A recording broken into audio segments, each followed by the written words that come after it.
¿cómo están ustedes? Tengan todos un excelente comienzo de semana, si es que pueden, dentro de lo posible, por supuesto. Bienvenidos a Un Mundo de Economía, hoy lunes 9 de julio 2018, ya listos para llevarles esta entrega a través de su televisora del Táchira.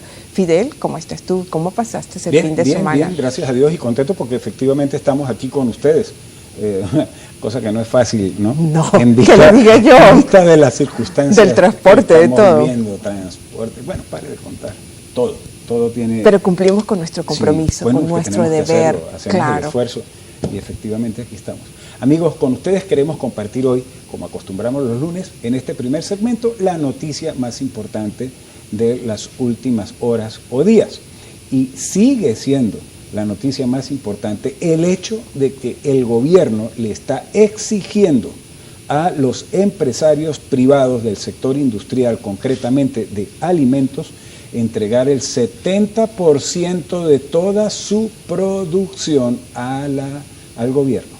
Y esto evidentemente, y por eso la importancia de la noticia, tiene un impacto digamos, de grandes proporciones de concretarse y de aplicarse sobre la escasez y las condiciones de abastecimiento del mercado nacional de productos alimenticios. Exactamente. Todo esto viene, Fidel, ¿por qué? Porque en enero pasado, específicamente el 28 de enero, el presidente de la República, Nicolás Maduro, anunció que iba a haber una revisión de productos, de precios, para ir atacando la hiperinflación y por ende darle frente a la guerra económica. Y en el primer día de reuniones que se llevaron a cabo la semana pasada, el presidente Maduro, con muchos de sus representantes, de sus ministros de la cartera económica, anunció que se le iba a exigir a los productores la entrega del 70%. El ministro de Producción y de Industrias y Producción Nacional, Tarek El Aissami, manifestó que iban a hacerse una revisión de los precios de 50 productos. Inmediatamente Fede Cámaras, que no asistió a esta reunión, no fueron invitados, así lo dio a conocer el presidente de Fedeagro, Aquiles Hopkins. En la voz de Carlos Larrazábal, el presidente de Fede Cámaras Nacional dijo que esto era una exigencia por parte del gobierno que traducía en lo que es intervencionismo, porque no fueron precisos, no fueron claros, sobre todo de esta entrega del 70% de la producción por parte del sector privado, pero ¿a qué precios iba el gobierno a adquirir? A pagar exactamente cuál iba a ser el convenio, los pagos, sin precisión, como es parte de la costumbre de este gobierno muy performativamente, ¿no? ¿Hubo la reunión, Darcy, la que estaba prevista? Es muy importante esa pregunta, que esa reunión se iba a llevar a cabo por parte del gobierno el sábado pasado para la fijación y la revisión de esos 50 productos, el establecimiento de sus precios, etcétera, pero no hubo la reunión. En la voz de Tarek El Aissami, el ministro de Producción Nacional, nada más dijo que iba a ser prorrogada sin dar más detalles al respecto. ¿Qué tal? Muy complicado. Muy complicado. Esto, amigos, es extremadamente complejo, porque el hecho de que se le pretenda obligar al sector industrial venezolano privado a entregar el 70% de su producción, solo deja disponible el 30% de esa producción para que vaya a canales de distribución que sean diferentes a los estatales, llámese cajas, CLAP o como quieran bautizarlo, ¿no? Lo cierto entonces es que esto reduciría de forma dramática la disponibilidad de productos para ser distribuidos en el sistema nacional, por ejemplo, de bodegas, supermercados, hipermercados y ese tipo de negocios. En consecuencia, el común de los ciudadanos tendríamos menor acceso a productos. Amén de todo lo que tiene que ver, como tú comentabas, Darcy, con efectivamente cómo va a manejarse esa cancelación de estos productos a los productores, a la industria. En qué precios, en qué condiciones, en qué tiempos se les van a pagar estos dineros, porque habida la existencia de este proceso hiperinflacionario que se está acelerando continuamente, entonces pagar con precios que no sean reales, pagar con tiempos que no sean ajustados con rapidez, esto implicaría una quiebra del sistema nacional industrial. Y lo ¿Será peor, ese el propósito? No, y lo peor de todo es que no tiene ninguna solución inmediata al problema de desabastecimiento y mucho menos en cuanto a lo que es hiperinflación. El problema es producir. Porque esa asignación del gobierno por parte de esos productos van a hacer que a los CLAV va a estar también presente el componente ideológico y la gente que no comulga con la ideología del gobierno, entonces ¿cómo van a quedar? Eso traduce más desabastecimiento y más escasez. Por lo tanto, nosotros... Sí, por supuesto, discriminación. Por lo tanto, nosotros aquí, amigos televidentes, en el programa sí aceptamos la idea de la guerra económica. ¿Pero por qué? Habida cuenta de que en donde se quiere implantar casi por la fuerza un régimen capitalista de Estado, no puede sino generar una respuesta no pacifista por parte de los sectores que de algún modo realizan su vida económica dentro de los parámetros y las dinámicas de la economía de libre mercado. Si usted revisa las últimas declaraciones del presidente Maduro en directo, como titulares de la prensa nacional, por ejemplo, podrá caer en cuenta de que la guerra económica cobra visos de alta sensibilidad y violencia verbal. Por ejemplo, el presidente Maduro, cuando le habla a los empresarios, les dice que deben respetar los precios acordados, por las buenas o por las malas. Que escojan, les sugiere. Otro tanto aparece en titulares como el gobierno les solicita a los productores que entreguen el 70% de lo producido. Esto apareció en el Nacional del pasado 29 de junio. O el mismo periódico en el día siguiente, es decir, en el sábado 30 de junio, también insiste en lo mismo cuando titula: el gobierno compra a la fuerza el 30% de la cosecha de los cereales. Y así pudiéramos seguir citando otros titulares que reflejan el alto grado de enconosidad con que se expresan los ánimos de los factores oficialistas que concurren abiertamente en la susodicha guerra contra la economía de libre mercado y viceversa. Y con esta reflexión nosotros vamos a cubrimos ya este primer segmento y ahora vamos a cumplir con una pausa comercial. Enseguida regresaremos con más de Un Mundo de Economía por aquí por su televisora del Táchira.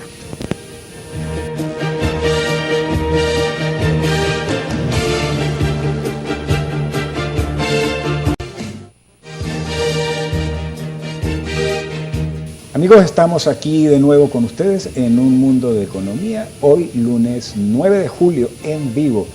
Y vamos a ir ahora a nuestra sección de un diccionario económico-social que siempre manejamos con ustedes para explicar términos, digamos, términos técnicos del ámbito. Hoy vamos a hablar de economía colaborativa con ustedes. Economía colaborativa. Puede sonar un poco extraño, pero el término por supuesto existe y es sumamente importante en la economía actual. En efecto es así, entonces vamos a nuestra próxima sección.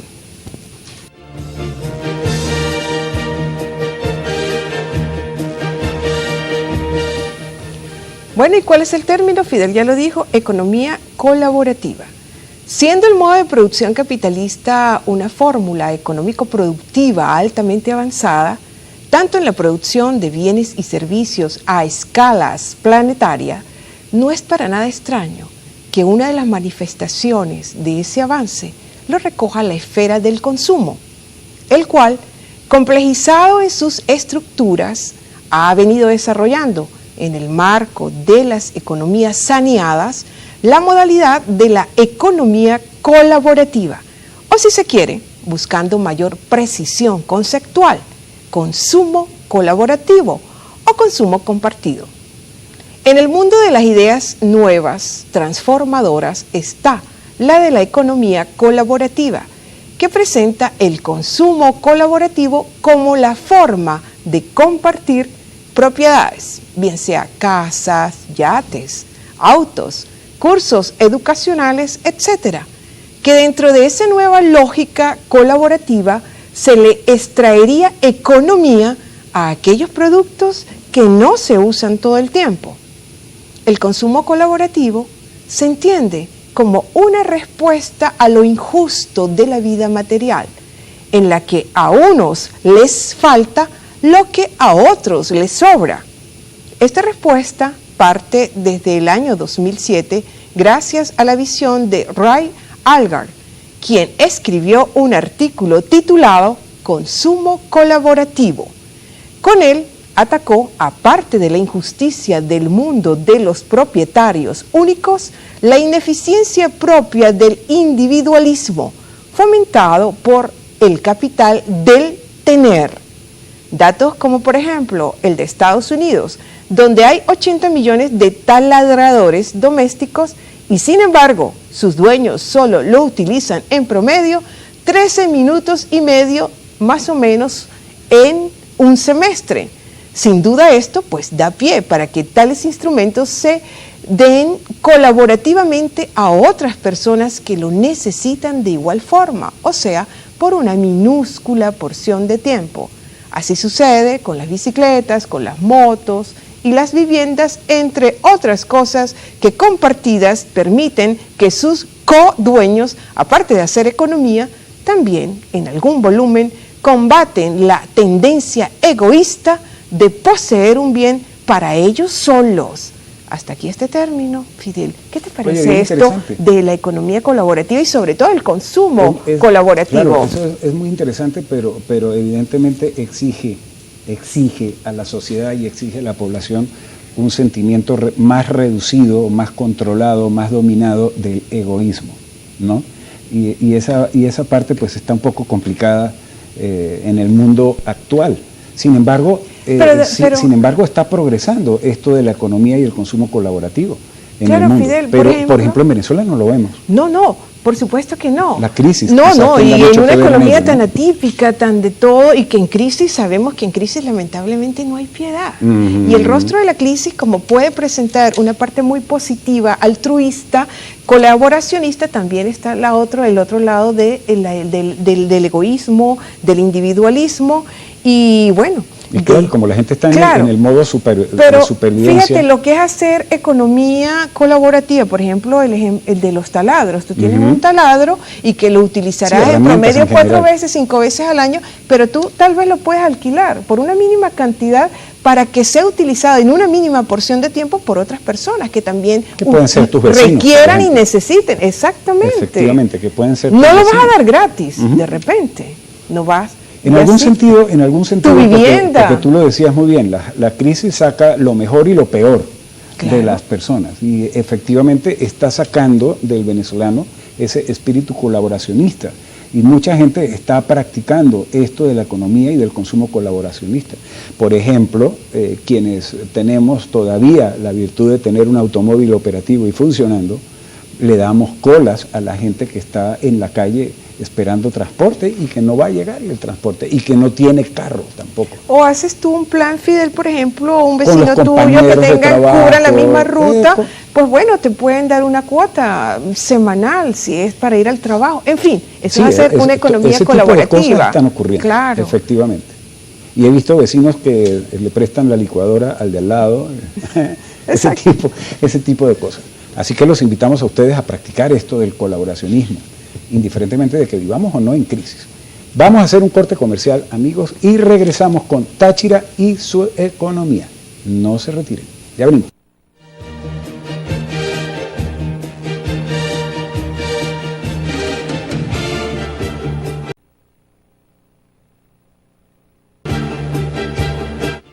Bien, nosotros seguimos con más de Un Mundo de Economía por aquí, por su televisora del Táchira. Estamos en vivo el lunes 9 de julio 2018. Vamos a nuestra siguiente sección y es la que se corresponde a este tercer segmento, como es Táchira y su economía.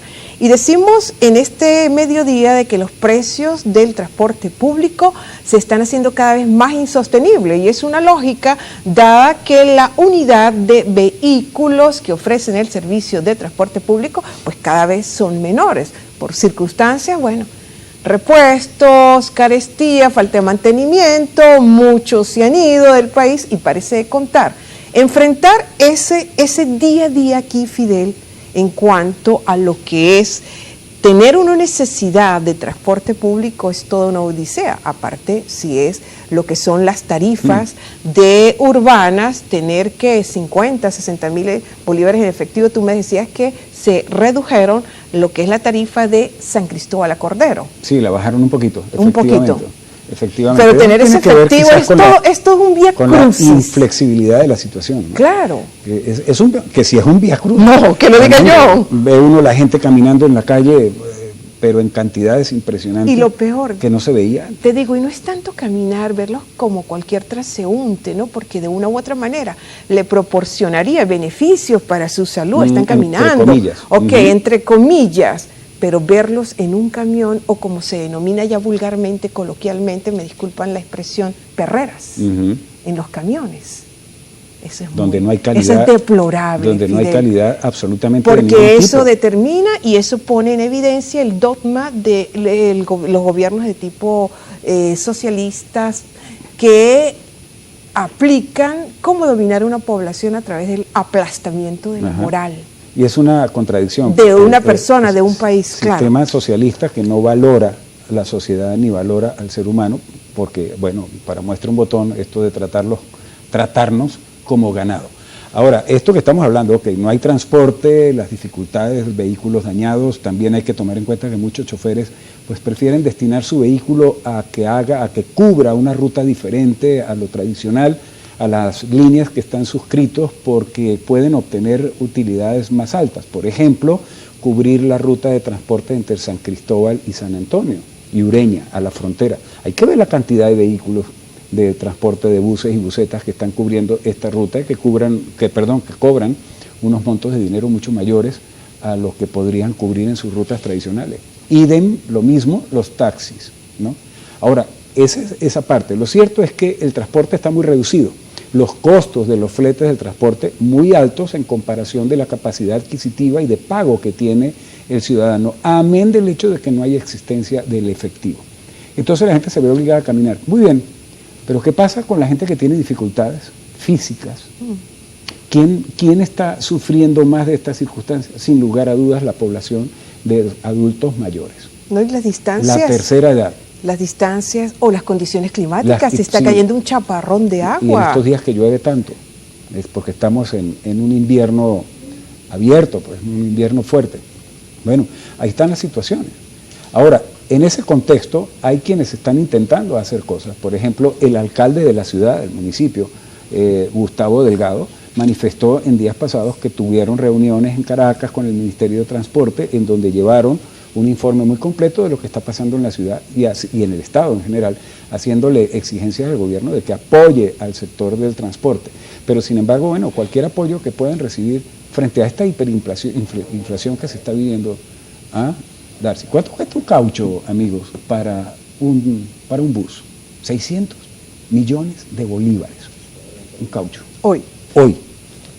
Un cambio de aceite, regulado, controlado. 22 millones para un automóvil, para un bus no, porque usan mayor cantidad de aceite. Y si lo tiene en acceso a regulado, un cambio de aceite está en 60 millones para un bus. Entonces, ¿cómo es la situación? La realidad, sin lugar a dudas, del transporte es que las altas tarifas que cobran los transportistas no les cubren los costos de operatividad reales para mantener esas unidades de transporte funcionando. Ellos, me refiero a los transportistas, en su afán por alcanzar umbrales de rentabilidad, empujan las tarifas al alza, alcanzando niveles que ya hoy son insostenibles para el golpeadísimo bolsillo de los usuarios consumidores del servicio de transporte, quienes, por cierto, ya no pueden pagar esas tarifas y ven en consecuencia entonces reducida su capacidad de movilizarse, con lo que ellos, los usuarios, se van paralizando, afectando en consecuencia en cadena a todo el sistema económico, pues estamos hablando de que los usuarios son los trabajadores, los estudiantes, los consumidores, quienes no pueden cumplir con sus metas de trabajar, estudiar, comprar y consumir. Para muestra un botón, el pasaje entre Santa Ana y San Cristóbal está en 40.000 bolívares, son 80.000 diarios. Entre Cordero y la capital del estado, la tarifa había sido colocada en 60, ahora en 50, estamos hablando de 100.000 bolívares diarios, con el agravante de que la exigencia del pago es en efectivo. Frente al monto del nominal del salario mínimo, ¿cuánto es? 5.100.000 y tanto. Paralizante, simplemente paralizante. Así estamos. Y nadie le da solución a esto, Darcy. No, es lo grave. No, lamentablemente no se ven No se toman medidas, no hay acciones para corregir, puros pañitos calientes, puro atacar consecuencias y no atacar las raíces de los problemas. Entonces así no se puede. No se puede. Bien, amigos, y de esta forma nosotros hemos culminado el programa de este mediodía. Nos queda darle las gracias a ustedes por su amable atención. Le invitamos nuevamente para mañana para que estén en sintonía de una nueva entrega de Un Mundo de Economía. Y ya saben que cada vez la economía adquiere mayor relevancia como principio y conocimiento en nuestras vidas prácticas. Sí, señores, tengan muy buen provecho y feliz mediodía.